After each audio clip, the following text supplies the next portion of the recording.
أعوذ بالله من الشيطان الرجيم. بسم الله الرحمن الرحيم.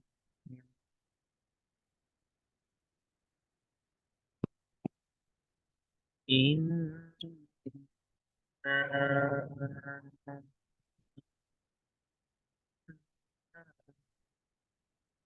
ليلة القدر وما أدراك ما ليلة القدر. ليلة القدر خير من ألف شهر.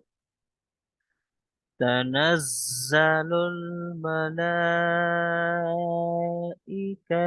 والروح فيها بإذن ربهم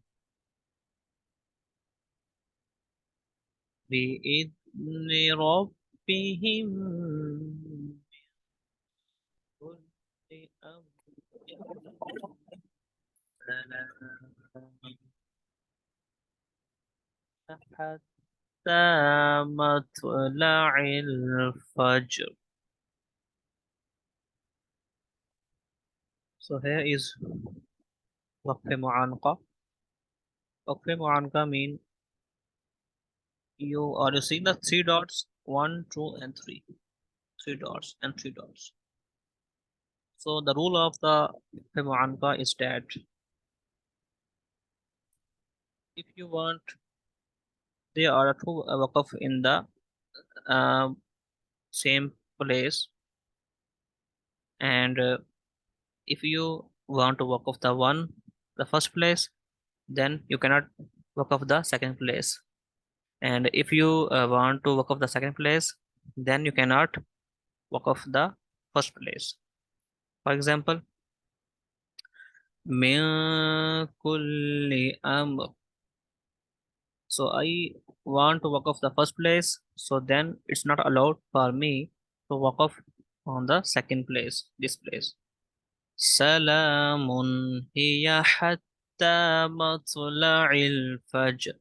And if I want to walk off the second place, so then it's not allowed for me to walk off the first place.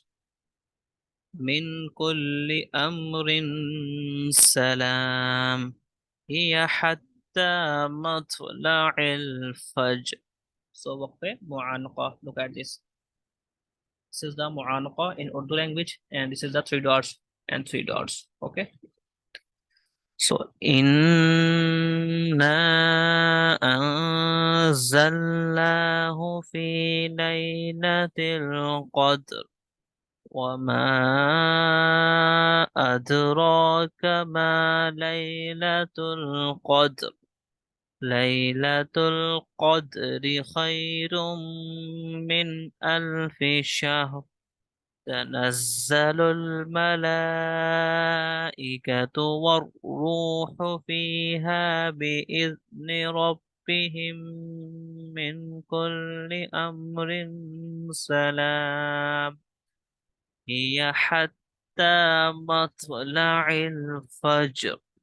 صدق الله العظيم.